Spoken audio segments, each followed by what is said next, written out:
अपने संचयन किताब से दूसरा पाठ। इस पाठ का नाम क्या है? स्मृति।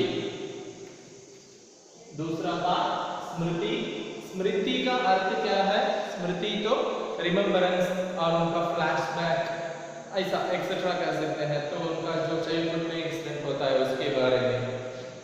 तो इसके राइटर हैं श्रीराम शर्मा। श्रीराम शर्मा स्मृति पाठ के राइटर हैं।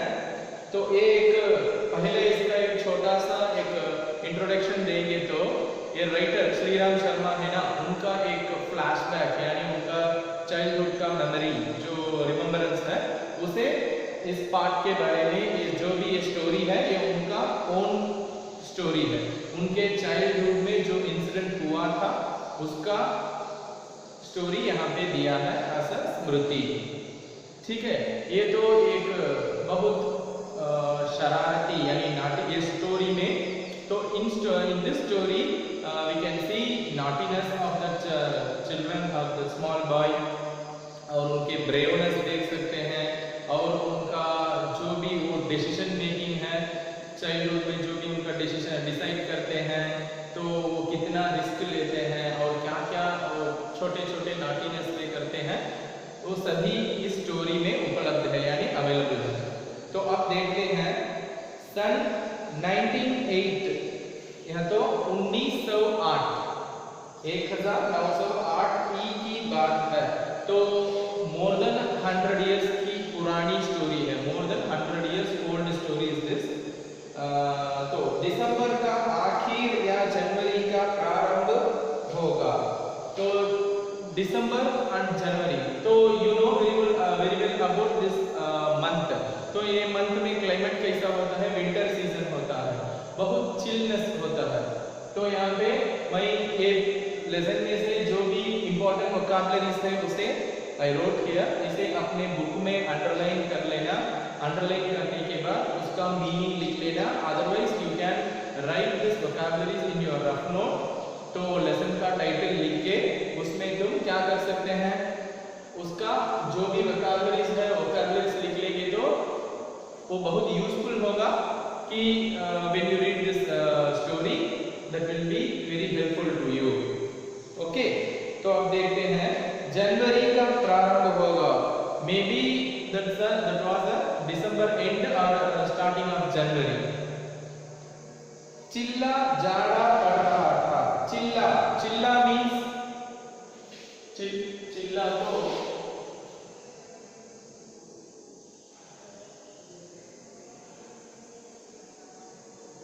विंटर। चिल्ला तो क्या है? विंटर। तो विंटर का बहुत कूल क्लाइमेट, बहुत कूल होता है, तो बहुत हेवी कूलिंग था। 2-4 दिन पूर्व कुछ बूंदा बूंदी हो गई थी। बूंदा बूंदी, बूंदा बूंदी तो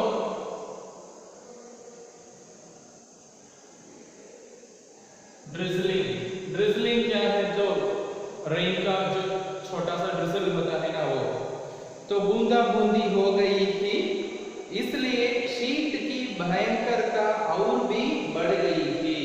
फॉर दैट ड्रिजलिंग, दैट्स और रीजन क्या है? तो ड्रिजलिंग के रीजन तो क्लाइमेट और भी कूल हो गया, यानी ओवर कूल क्लाइमेट, बहुत चिल हो गया था। सायंकाल के 3:30 या 4 बजे होंगे। तो वो इवनिंग टाइम यानी वो इवनिंग 3:30 to 4:30 का टाइम होगा। कई साथियों के साथ मैं झरबेरी के बेर तोड़ कर खा रहा था। तो इवनिंग 4 o'clock, तो 100 years बिफोर वहाँ का वो सिचुएशन कैसा था, एनवायरनमेंट? तो there is no TV, no electricity and no cell phone, no internet, nothing is there. तो वहाँ पे बच्चे पूरे टीम फॉर्म करते हैं और बहुत बहुत बहुत दिलचस्पी लगाकर यानी बहुत इंटरेस्टिंग के साथ खेलते हैं। वो जो भी ग्राउंड में खेलेंगे और कुछ गाय चराएंगे, यानी वो क्या जो बकरी भेड़ ऐसा, और कुछ गार्डन में जाके वो फ्रूट पिक करके खाएंगे, तो ऐसा करते थे। तो ये जो हमारे स्टोरी का राइटर है ना, उनका चाइल्डहुड स्टोरी है ये।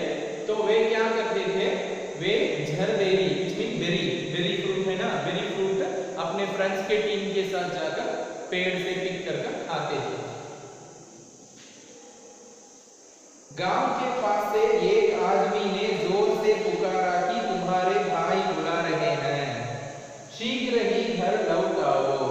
तो ये एक फॉरेस्ट एरिया यानी कुछ आउटर में वो बेरी ट्रीज में से बेरी पिक करके खाते थे। तब वहाँ जो विलेज के अंदर से एक पर्सन जल्दी से आते हैं और आकर ही कॉल्स दैट राइटर, किसे बुलाते हैं? राइटर को, यानी दैट स्मॉल बॉय को बुलाते हैं, तुम्हारे भाई बुलाते हैं, which means your elder brother calling you, come soon, ऐसा कहते हैं। शीघ्र तो फास्ट, जल्दी। मैं घर को चलने लगा, साथ में छोटा भाई भी था। तो he start to return to his home and उसका तो छोटा भाई यानी younger brother, he also with him। भाई साहब की मार का डर था, इसलिए सहसा सहमा हुआ चला जाता था। तो उनके एल्डर ब्रदर जो बीट करते थे, वो अपने यंगर ब्रदर को मारते थे, तो he is very much afraid about that beat, so that's why he is moving his home very faster. समझ में नहीं आता कि कौन सा कसूर बन पड़ा, डरते डरते घर में घुसा, आशंका थी कि बेर खाने के अपराध में ही तो पेशी ना हो। तो इनको बहुत अफ्रेड होकर जल्दी जल्दी अपने घर को रिटर्न हो रहे थे। तो हाउस को रिटर्न होने के टाइम में इनके मन में बहुत सारे डाउट्स आ रहे हैं, अब मेरा क्या मिस्टेक हुआ, I didn't do anything wrongly. तो उसके ब्रदर जो उसे बुलाया है वो बहुत ईगर है, what is the reason why did he call me, तो उसका रीजन में उतना ईगर थे। तो he thought who that small boy यानी दैट राइटर थॉट, तो बेरी फ्रूट पिक करके खाने के लिए वो टीम फॉर्म करके गए ना, तो वो मिस्टेक के लिए, वो गलती के लिए हमें बड़े भाई ने बुलाया होगा। Maybe he called for that mistake. What mistake? He went to pick that berry fruit with his friends। हमें देखकर भाई साहब ने कहा,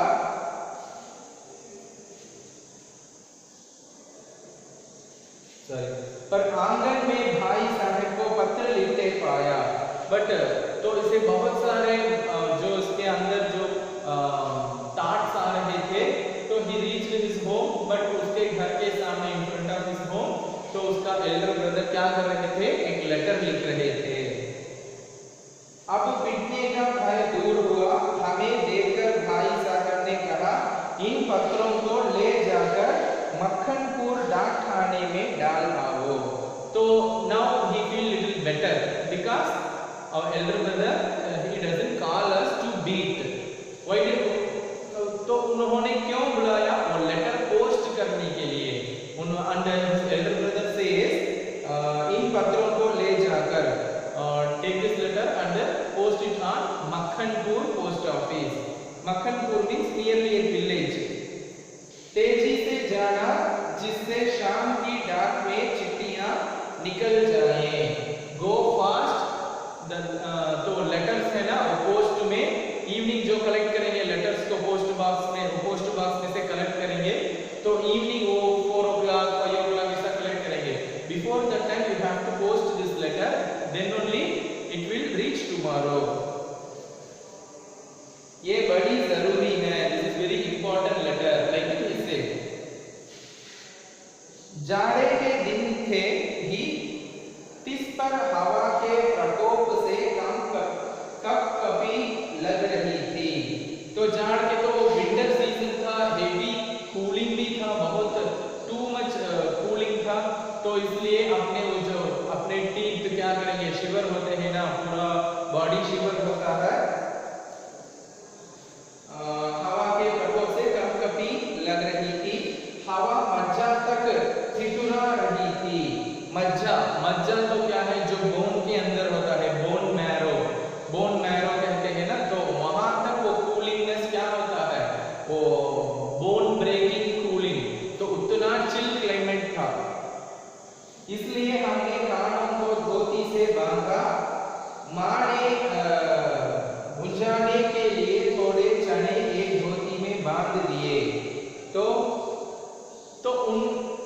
100 years before they don't have any jeans pant, any trousers, nothing is there. They have to wear only dhoti. तो दोनों brothers यानी Elder brother ने लेटर लिखा है और उसके दो यंगर ब्रदर थे, उसमें मिडिल जो भी सेकंड सन है वो हमारे राइटर हैं। तो राइटर से एक छोटा यंगर ब्रदर है, तो दोनों मिलकर लेटर पोस्ट करने के लिए जाते हैं।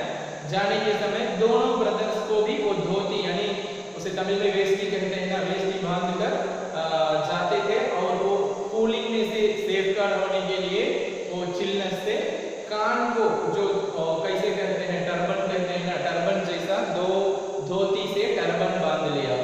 और उनकी माँ राइटर की माँ ने क्या किया, स्नैक्स, तो वो जमाने में बहुत बड़ा स्नैक्स नॉट अवेलेबल, तो आज जो भी अवेलेबल है केक, पिज्जा, बर्गर, ऐसा nothing is there 100 years before. तो उनकी माँ ने चने तो ग्राम, फ्राइड ग्राम, तो उसे एक धोती में यानी एक धोती में बांध कर टाई करके देती है एज स्नैक्स। तो वो लेकर तो अब दोनों बच्चे लेटर पोस्ट करने के लिए जाते हैं। उस समय उस बबूल के डंडे से जितना नोक था उतना इस उम्र में राइफल से नहीं। तो क्या हुआ कि डंडा यानी बच्चों के पास जो भी विलेज साइड होंगे, जो भी अपने गाय बकरी जो भी वो चराने के लिए वो जाएंगे ना, तब उनके हाथ में एक स्टिक होगा। In case is there any problem और कोई जो भी वो फॉक्स या वुल्फ और कुछ डॉग्स का कोई प्रॉब्लम होगा तो वो स्टिक से उसे मार सकते हैं और अपने जो भी एनिमल्स जो डोमेस्टिक एनिमल्स को कंट्रोल कर सकते हैं। तो वो छोटे बच्चों को स्टिक के ऊपर उतना इंटरेस्ट होता है कि अपने पास एक स्टिक रख लेंगे तो बहुत बड़ा गन जैसा जो तो यंग पीपल्स वो गन रखने में, गन शूटिंग में कितना इंटरेस्ट दिखाते हैं, से उससे भी ज्यादा वो छोटे बच्चे 100 years बिफोर अपने पास वो एक स्टिक में इतना इंटरेस्ट रखते हैं। मेरा डंडा अनेक सांपों के लिए नारायण वाहन हो चुका था। तो उसका जो हमारे राइटर का जो स्टिक था ना, वो स्टिक नारायण वाहन तो क्या है, नारायण तो गार्ड, तो वाहन तो व्हीकल नहीं, यहाँ पे इनडायरेक्ट मीनिंग दिया गया है, नारायण वाहन तो डेथ। तो वो जो राइटर का स्टिक है ना, उस स्टिक से ही किल्ड मेनी स्नेक्स। तो नेक्स्ट मक्खन, page number 9, next page. Makhanpur के स्कूल और गांव के बीच पड़ने वाले आम के पेड़ों से प्रतिवर्ष उससे आम झुरे जाते थे। झुरे मीन्स पिक, ठीक है। तो मक्खनपुर एंड स्कूल, तो राइटर और उसके यंगर ब्रदर दोनों they are studying in near village, जो भी मक्खनपुर के पास एक विलेज में स्कूलिंग पढ़ रहे थे। तो मक्खनपुर और स्कूल तो दोनों के बिटवीन में एक जो मैंगो ट्रीज का वो गार्डन था। इस कारण वह मूक डंडा सजीव सा प्रतीत होता था। प्रसन्न वदन हम दोनों मक्खनपुर की ओर तेजी से बढ़ने लगे। चिट्ठियों को मैंने टोपी में रख लिया क्योंकि कुर्ते में जेब ना थी। तो क्या हुआ, they are very happily start to went to going to post the letters. तो वहाँ पे वो मैंगो ट्रीज का जो गार्डन आएगा, तो दोनों छोटे बच्चे यानी राइटर और उसके यंगर ब्रदर दोनों बहुत फास्ट से ईगर से अपने पास वो स्टिक है ना, वो स्टिक लेकर जाते हैं। उस समय तो लेटर्स पोस्ट करने का लेटर है ना, उसे क्या करता है राइटर, अपने सिर है ना जो टर्बन बनते हैं, वो टर्बन के अंदर वो लेटर को सेफ से रख लेते हैं, क्योंकि बिकॉज वो उनके जो कुर्ता है उसमें पॉकेट्स नहीं थे और धोती में भी पॉकेट्स नहीं होता था।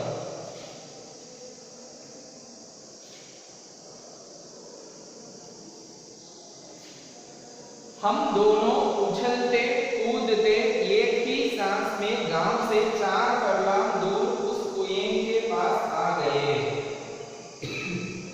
तो बोथ ऑफ द ब्रदर्स, तो दो ब्रदर्स थे ना, वो राइटर और उसका यंगर एक ही सांस में अंदर बहुत फास्ट से 4 किलोमीटर क्रॉस करके चले गए। तो वहां पे वो जाने के रास्ते में वो मिडिल प्लेस में एक कुएं तो क्या है वेल, तो तमिल में से क्या कहते हैं, किनर कहते हैं। तो जिसमें अति भयंकर काला सांप पड़ा हुआ था। तो उस वेल के अंदर बहुत terrible snake, black snake, black cobra उसमें था। कुआं कच्चा था और 24 हाथ गहरा था। कुआं कच्चा तो विंटर सीजन था और रेन भी वहां पे हो रहा था। तो पूरा वेल कैसा था, बहुत वेट होके था और 24 फीट का डेप्थ था। तो वेल का डेप्थ कितने फीट था, 24 फीट। उसमें पानी ना था, उसमें ना जाने सांप कैसे गिर गया था। There is no water in that well, but they don't know how the snake fell down in the well. हमारा उसके कुएं में होने का ज्ञान केवल 2 महीने का था। तो they knew about that well last 2 months onwards only, because बच्चे नटखट होते ही हैं। मक्खनपुर पढ़ने जाने वाली हमारी टोली पूरी बानर टोली थी। तो बच्चे basically the children are very naughty. तो नाटी होते हैं। उनको जो मक्खनपुर में एक स्कूल है, तो मक्खनपुर का स्कूल और मक्खनपुर यानी द विलेज दोनों के मिडिल प्लेस में वेल था। तो वो बच्चों का टोली तो चिल्ड्रन का जो एक ग्रुप था जो स्कूल को जाते थे, वो बहुत बड़े नाटी। बानर तो मंकी, डायरेक्ट मीनिंग मंकी है, यहाँ पे इनडायरेक्ट मीनिंग है, तो नाटी। द चिल्ड्रन आर वेरी नाटी। एक दिन हम लोग स्कूल से लौट रहे थे कि हमको कुएं में उछलने की सूझी। तो as usual they return to their home from their school. तो one day evening time, तो स्कूल ओवर होने के बाद, ओवर बिल्डिंग होने के बाद they go back to their home on that time. तो वहाँ पे श्रुग तो क्या कहते हैं, जो स्नेक का साउंड आता है ना, करता है, तो ऐसा एक साउंड आया। सबसे पहले उछकने वाला मैं ही था। कुएं में झांककर एक ढेला फेंका कि उसकी आवाज कैसी होती है।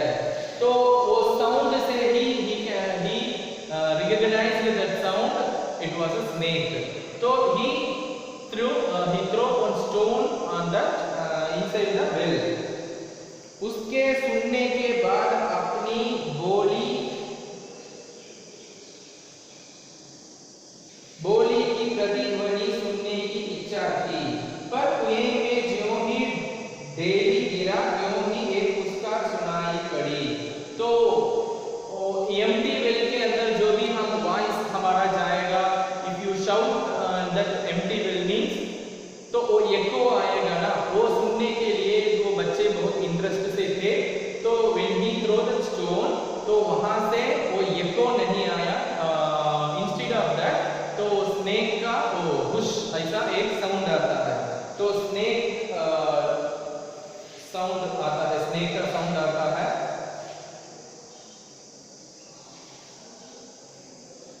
कुएं के किनारे खड़े हुए हम सब बालक पहले तो उस पुरस्कार से ऐसे चकित हो गए जैसे किलोले करता हुआ मृग समूह अति समीप के कुत्ते की भौंक से चकित हो जाते हैं।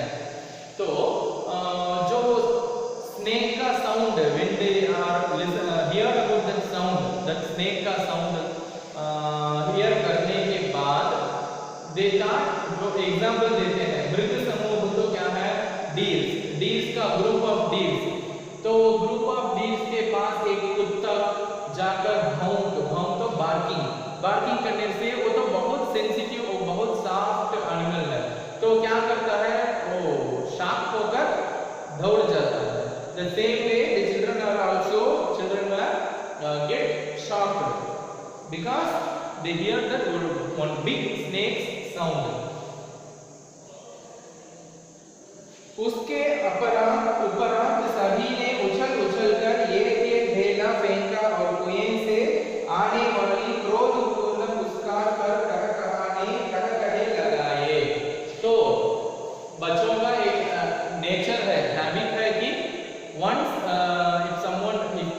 कोई एक बच्चा किसी को छेड़ना तो टीज करता है, तो अगर इन केस वो बच्चे don't care about the टीजिंग person means they will leave them, but उसका रिएक्शन जो भी टीज करता है तो उसे अपोजिट में जो बच्चा है अगर वो उसे रिएक्ट करेगा तो और या क्राई करेगा तो और भी ज्यादा यानी दे विल टीज मोर।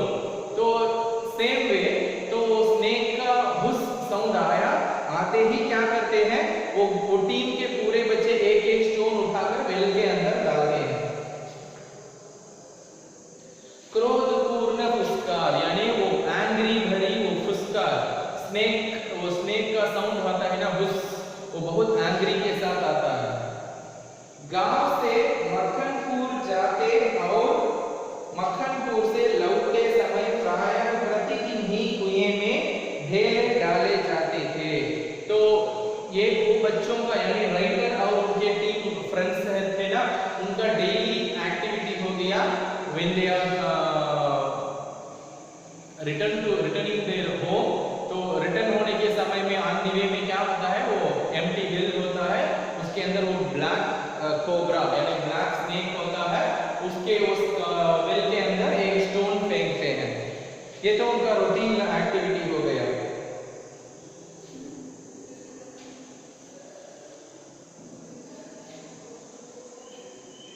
और टोपी को एक हाथ पकड़कर दूसरे हाथ से ढेला फेंकता था। यह रोजाना की आदत सी हो गई थी। सांप से फुसकार करवा लेना मैं उस समय बड़ा काम समझता था। तो जो स्टोन फेंकता है वो स्टोन अगर in case that stone fell down on the snake mean immediately the snake will react like a बहुत angry से क्या करता है फुसकार तो वो हुश ऐसा साउंड करता है ना, वो साउंड सुनने को the children are very interested to hear that sound। इसलिए जैसे ही हम दोनों उस कुएं की ओर से निकले, कुएं में ढेला फेंककर फुसकार सुनने की प्रवृत्ति जागृत हो गई। तो उनका रूटीन एक्टिविटी था। तो आज लेटर पोस्ट करने के लिए they are going to Makhanpur. तो before that they reach the well. तो वेल में जाकर स्टोन फेंकने का उनको मन तरस रहा था, यानी उनको बहुत इंटरेस्टिंग से थे कि वो स्टोन वेल के अंदर डालने के लिए। मैं कुएं की ओर बढ़ा, छोटा भाई मेरे पीछे ऐसे हो लिया जैसे नेक्स्ट पेज मृग शावक के पीछे छोटा मृग शावक को लेता है। तो राइटर गिविंग एग्जांपल, तो writer went to put that stone on well. तो उस समय ऑन दैट टाइम जो ये राइटर का छोटा भाई यानी यंगर ब्रदर है ना, वो भी उसे फॉलो करके जाता है। लाइक तो बड़ा डीर जाएगा तो उसके साथ वो डीर का बच्चा छोटा डीर भी फॉलो करके जाएगा। सेम वे कुएं के किनारे से एक ढेला उठाया और उछलकर एक हाथ से टोपी उतारते हुए सांप पर ढेला गिर दिया, पर मुझ पर तो बिजली सी गिर पड़ी। विच मीन क्या हुआ, तो ये एज यूजुअल तो उनका नेचर हो गया, इसलिए he took one stone and he start to jump and throw the stone on.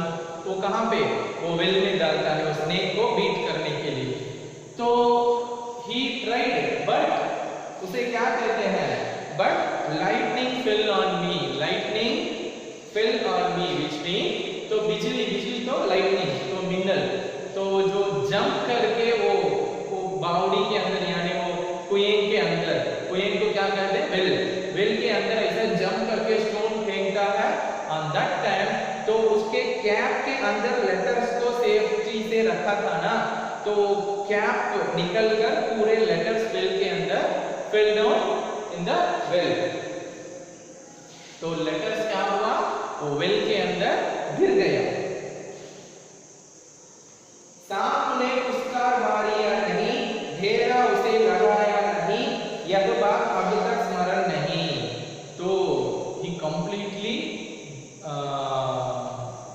तो उसका ब्रेन फुल्ली कैसे कह सकते हैं उसे, उसका ब्रेन ऑफ हो गया है बिकॉज उसके एल्डर ब्रदर ने उतने स्ट्रिक्टली ही want keep safely, this is very very important letter, it has to be reach before some time, जो लेटर पोस्ट कलेक्ट करेंगे ना before that time you have to post this letter, ऐसा order किया था। तो उधर writer को अपने एल्डर ब्रदर से ही is very much afraid about fear about his brothers beat, especially beat। तो क्या होगा, टोपी के हाथ में लेते ही तीनों चिट्टियां चक्कर काटती हुई कुएं में गिर रही थी। तो when he removing his cap turban from his head, he forgot about that letters, so immediately the 3 letters fell falling down on the well। और वह तड़पता रह जाता।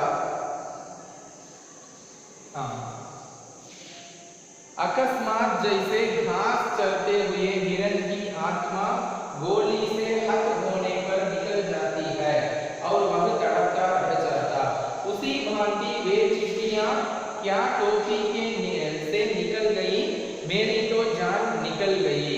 तो एक कैसे एक हंटिंग के साथ कंपेयर करते हैं, जो भी डीर्स वहाँ पे कोई ग्राजी खाते हैं ना, तो उस टाइम में कोई हंटर आएगा और उसे शूट करता है तो इमीडिएटली वो डीर क्या होता है, वो तड़पता है, तड़प कर वो अपना उसका डेथ हो जाता है। Same way now he is comparing the situation with his life, who the writer. तो अब वो लेटर्स वो वेल के अंदर गिर गया, तो अब ये तड़प रहा है। तो नेक्स्ट, उनके गिरते ही मैंने उनको पकड़ने के लिए एक झपट्टा भी मारा। झपट्टा तो स्वूप, क्या करते हैं, जंप करके ऐसा पकड़ने को ट्राई करते हैं ना, तो उसे झपट्टा करते हैं। When the letter fell down, तो he immediately tried to catch that letter, but he cannot do that। ठीक वैसे जैसे घायल शेर शिकारी को पेड़ पर चढ़ते देख उस पर हमला करता है, तो at the same way घायल शेर, wounded lion शिकारी को पेड़ पर चढ़ते देख, शिकारी तो हंटर जो ट्रीज के ऊपर क्लाइंब करता है और हमला करता है, पर वे तो पहुंच से बाहर हो चुकी थी। तो वो कोई हंटर ट्रीज के ऊपर चढ़कर वेट करता है, जो जब भी कोई बड़ा एनिमल आएगा उसे शूट करके कैच करता है। बट यहाँ पे जो राइटर है वो तीनों लेटर्स अपने टर्बन से नीचे गिरा था, जो 3 लेटर्स था उसे कैच करने ट्राई करता है, but he can not catch the letters. कुएं की पाट पर बैठ हम रो रहे थे, तो उसे क्या कहते हैं, कुएं की पाट तो क्या है, तो ये वेल है, तो यहाँ पे वेल को अराउंड करके कंपाउंड होता था, और यहाँ पे एक क्या कहेंगे, तो ये वेल है, तो यहाँ पे ऐसा होगा और यहाँ एक रोड होगा जिससे रस्सी भी ऐसा आएगी, तो वेल का वो कंपाउंड है ना, कंपाउंड वॉल, उसमें बैठकर starts to both of the brothers are crying. छोटा भाई ढाड़े मारकर और मैं चुपचाप आंखें ढबढबाकर पतीली में उफान आने से ढकना ऊपर उड़ जाता, क्या हुआ, उड़ जाता है और पानी बाहर टपक जाता है। तो छोटा भाई भी बोथ आर क्राइंग, तो ऑन दैट टाइम ढाड़े तो लाउड क्राई, तो उसका यंगर ब्रदर है ना, तो बहुत लाउड से क्राई करता है। मैं चुपचाप, बट ये राइटर क्या कहते हैं, थोड़े मैच्योर हो गए, तो 10 to 13 इयर्स के थे, तो उसमें क्या हुआ, तो वो silently, he is not loud, he is not crying very loudly, he is also crying without noise, without sound.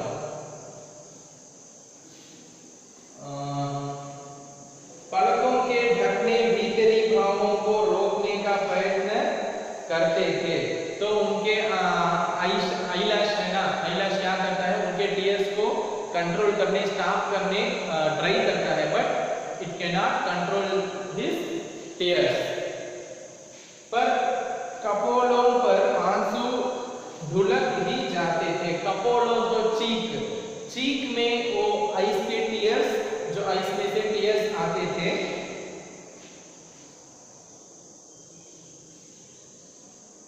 माँ की गोद की याद आती थी।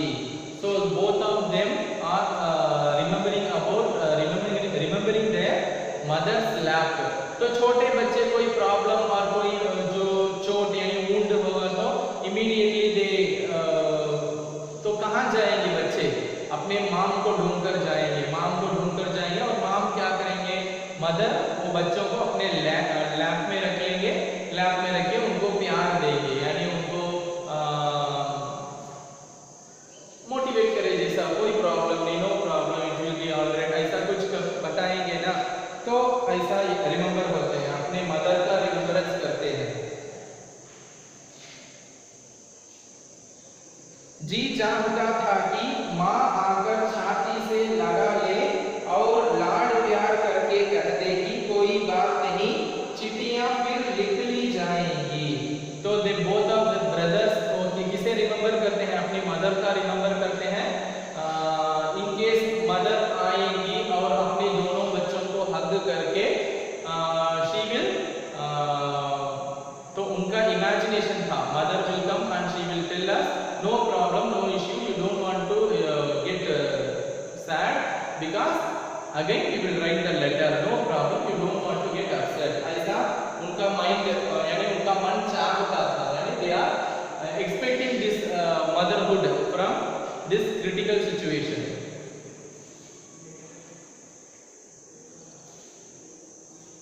तबीयत करती थी कि कुएं में बहुत सी मिट्टी डाल दी जाए और घर जाकर कह दिया जाए कि चिट्ठी डाल आए, पर उस समय मैं झूठ बोलना जानता ही ना था। तो राइटर के मन में एक आइडिया आता है। क्या आइडिया?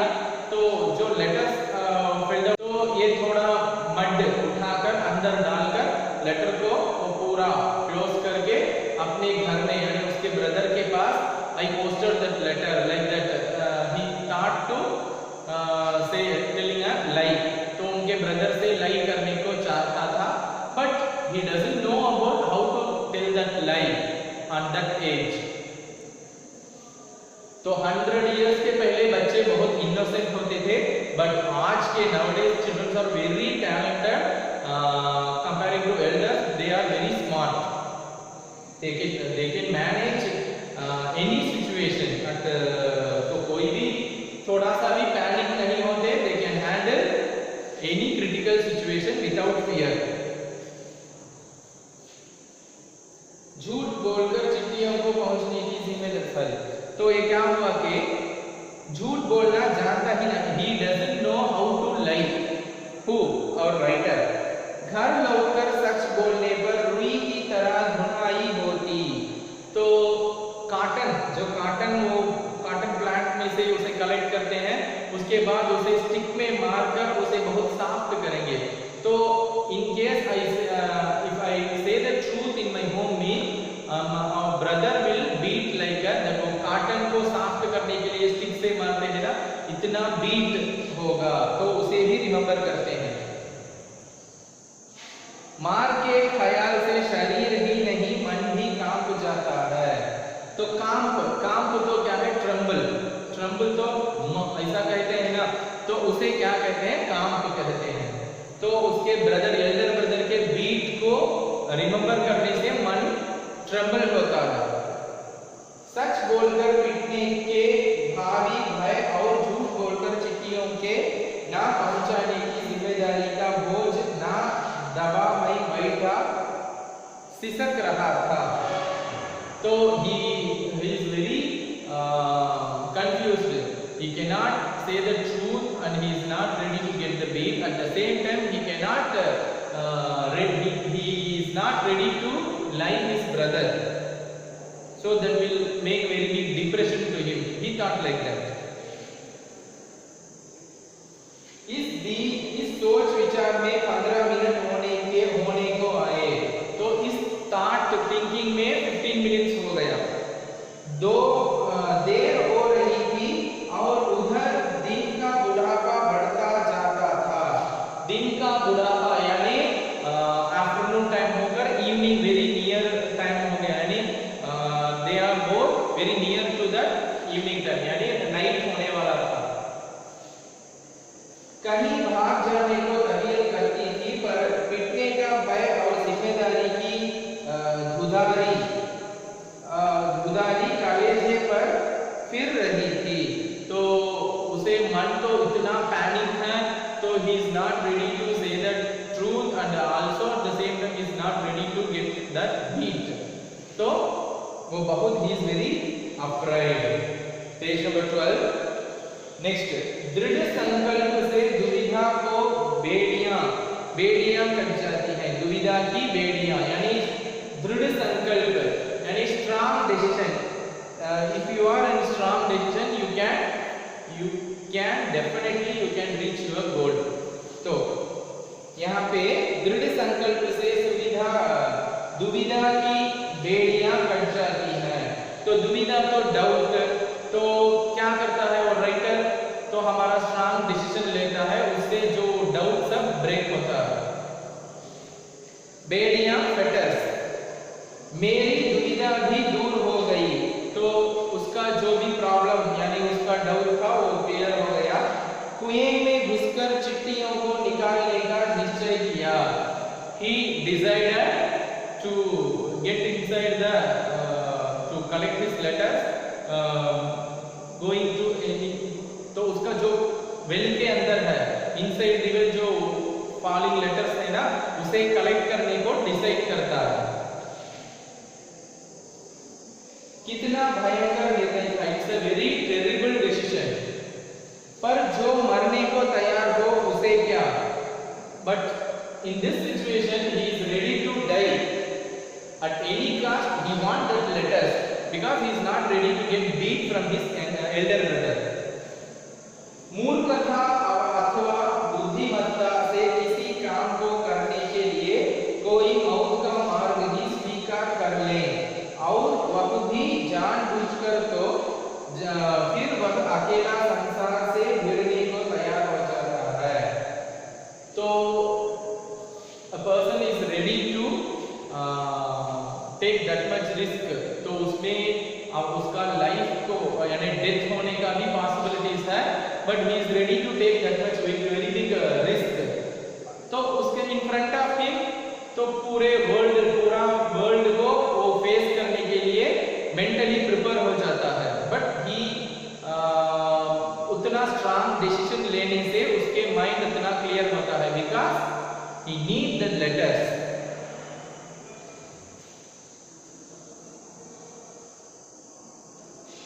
उसे फल की क्या चिंता। तो जो भी एक्शन है he is ready to do that action, but he is not considering about that reaction. फल तो किसी दूसरी शक्ति पर निर्भर है, उसका reaction is depending any other thing, but जो इसका एक्शन है only depends upon his mindset. तो he decided to get inside the well,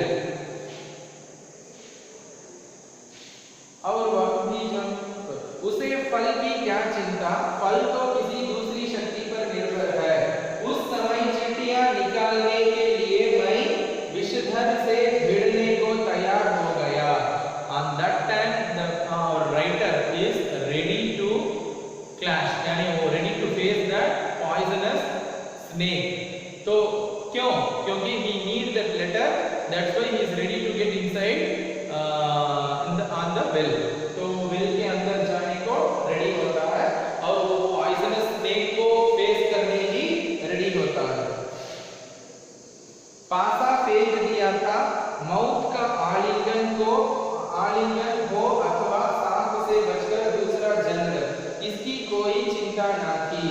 तो ही डाइस्ड, जो भी वो डाइस है ना, उसे ऐसा छोड़ता है और अपने लाइफ को बहुत बड़ा रिस्क में डालता है। कैसा? He is hugging his death. तो यहाँ पे डेथ किसे इंडिकेट करता है? वो ब्लैक कोबरा को। और यहाँ पे तो उसका ताट क्या था? डिसीजन क्या था, वो वेल के अंदर जाएगा और वो स्नेक को मारकर यानी किल करके वो लेटर्स को कलेक्ट करेगा. In case he can not collect the letter, he is ready to die.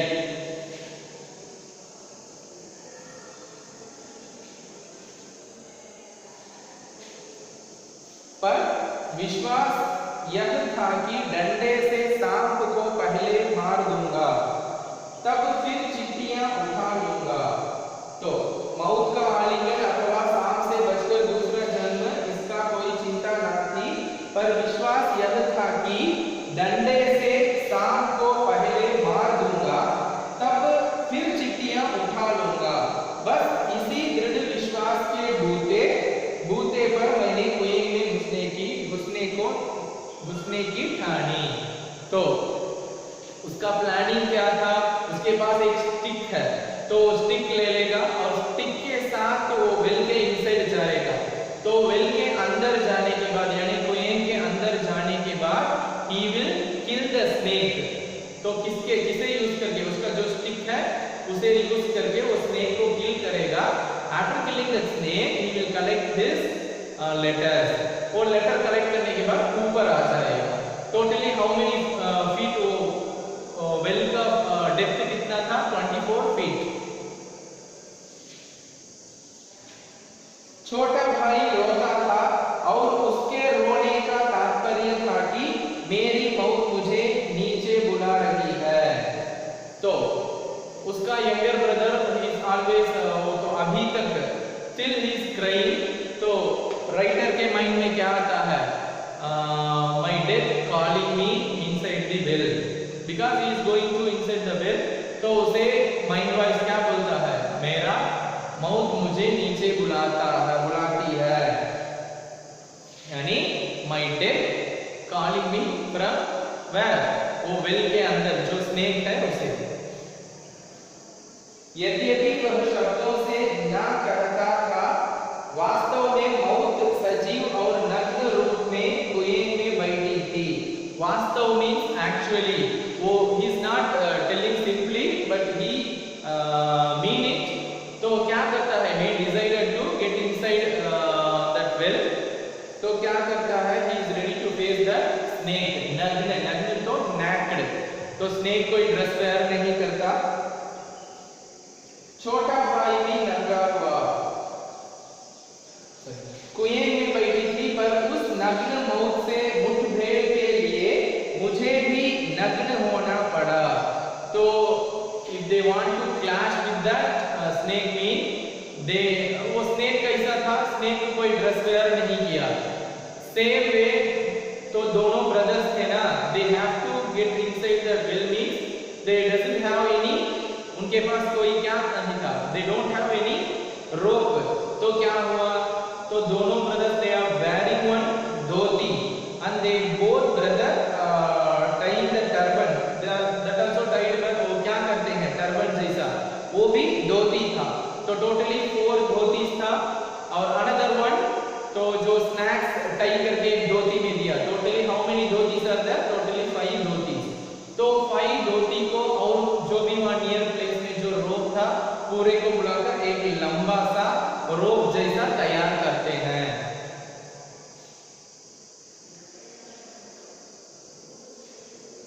एक धोती मेरी, one is writer's dhoti and his younger brother's dhoti, and another 3 dhotis. one is वो स्नैक्स को टाई करके लेके आए थे, तो totally 3, and next remaining 2 dhotis they tied as a turban. तो 5 धोतीस को एक रोप जैसा रेडी करते हैं. घाट कड़ी है या नहीं, तो after time after putting the not, तो एल्डर ब्रदर यानी राइटर क्या करता है, वो नॉट टाइट है या नहीं उसे चेक करता है. अपनी ओर से कोई धोखा का काम ना रखा. धोती के एक सिरे पर डंडा बांधा और उसे कुएं में डाल दिया. दूसरे सिर को देख वह लकड़ी जिस पर चरस टिकता है के चारों ओर पर चक्कर देकर और एक घाट लगाकर छोटे भाई को दे दिया. तो ये वेल है तो यहाँ पे ऊपर जो यहाँ प्लेस होगा इधर एक स्टिक रख दिया, वो एक स्टिक यानी तो एक स्टिक में वो टाई करके उसका जो यंगर ब्रदर आउटसाइड खड़ेगा ना उसके पास देता है। अनदर वन साइड एक स्टिक टाई कर यानी उसका छोटा भाई का जो स्टिक है उसे टाई करके वो वेल के अंदर डालता है, कुएं के अंदर।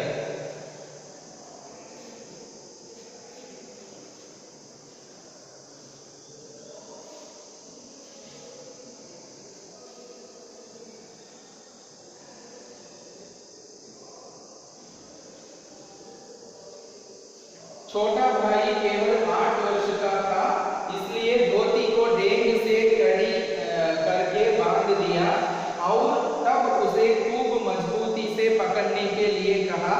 मैं कुएं में धोती के सहारे घुसने लगा।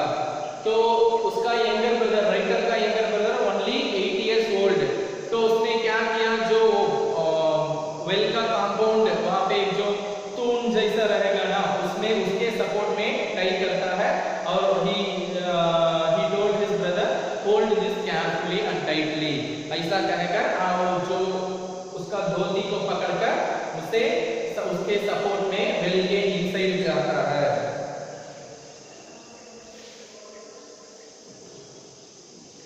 मैं कुएं में धोती के सहारे घुसने लगा, छोटा भाई रोने लगा। When he goes inside the well, तो उसका younger brother starts to cry louder. मैंने उसे आश्वासन दिलाया कि मैं कुएं के नीचे पहुंचते ही सांप को मार दूंगा और मेरा विश्वास भी ऐसा था। कारण यह था कि इससे पहले मैंने अनेक सांप मारे थे। Which means तो उसका जो younger brother he start to cry no, तो राइटर ने advised him, you don't want to get panic, you don't want to cry, you don't cry because I will kill the snake, you know very well, because I already killed many snakes, same way I killed that snake also. After that I collect my letters, then we will go to our home, ऐसा उनका hope था। तो यहाँ तक आज बस है, इसे फर्स्ट पार्ट यानी पार्ट 1 में रख लेते हैं।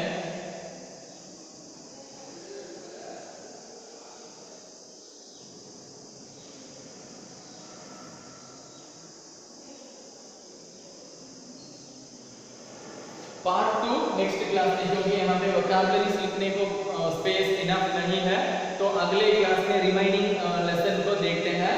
यहाँ पे जो भी मीनिंग है उसे एक बार रीड करके लिखा था, तो इसे अपने रफ नोट में लिख लेना।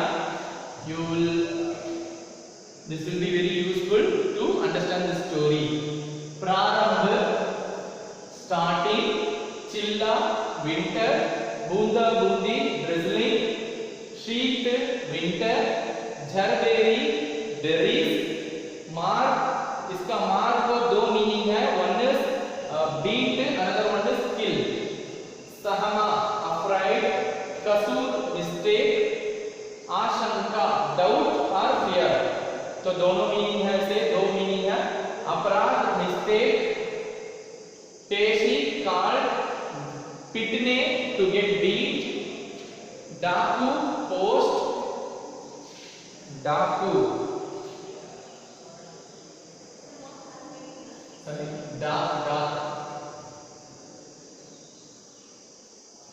डाक तो पोस्ट, जाड़े विंटर, मज्जा बोन मैरो, बुंजाने स्नैक्स, चने ग्राम, राइफल गन, झुरे पिक, 4 फरलांग 4 किलोमीटर, 24 हाथ 24 फीट, गहरा डेप्थ, टोली टीम, बानर नाटी, उजगने श्रग, भेला स्टोन, प्रतिध्वनि एको, किलोने प्ले, मृग समूह dears the group of deer, समी नियर, भाउक बार्क, बार्किंग, वो डॉग्स बार्किंग करते हैं ना उसे।